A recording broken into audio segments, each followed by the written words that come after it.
ஒகேனக்கல் ஆற்றுக்கு நீர்வரத்து அதிகரித்துள்ள நிலையில் ஆற்றில் நீராடவும் பரிசல் இயக்கவும் தடை விதிக்கப்பட்டுள்ளது.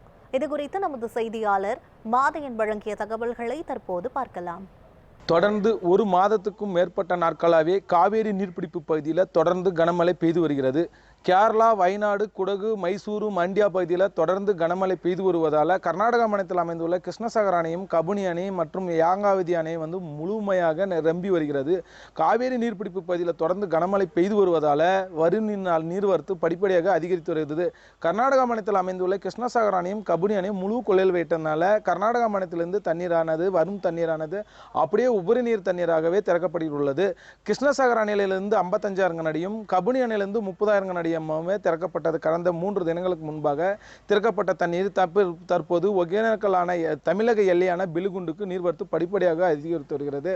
நேற்று மாலை நிலவரப்படி தமிழக எல்லையான பிலிகுண்டுக்கு நீர்வரத்து வினாடிக்கு 50,000 கனடியாக இருந்த நீர்வரத்து இன்று காலை 6 மணி நிலவரப்படி 57,000 கனடியாக அதிகரித்துள்ளது.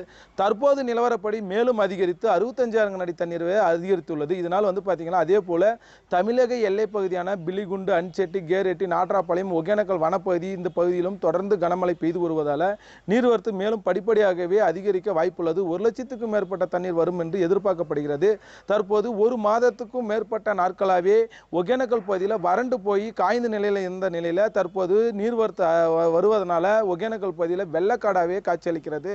தற்போது அருவிகள் எல்லாம் பாறை திட்டுகளாக காட்சியளித்த நிலையில் அருவி மூழ்கடித்து ஆர்ப்பரித்தும் செல்லும் கடல் போல் காட்சியளிக்கிறது. தற்போது பார்க்க முடியும் இந்த தண்ணீரானது இன்று மாலைக்குள் மேட்டூர் சென்று அடையும் என்று எதிர்பார்க்கப்படுகிறது. அதே போல் பார்த்தீங்கன்னா வெள்ளப்பெருக்கு ஏற்பட்டனால மாவட்ட ஆட்சியர் சதீஷ் அவர்கள் பரிசல் ஈக்கவும் ஆற்றில் குளிக்கவும் தடை விதித்துள்ளனர்.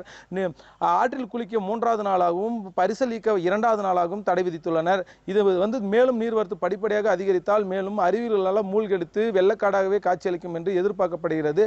இந்த தண்ணீரானது இன்று மாலைக்குள் மேட்டூர் சென்று அடையும் என்று எதிர்பார்க்கப்படுகிறது. ஒகேனக்கலிலிருந்து செய்தியாளர் மாதையன்.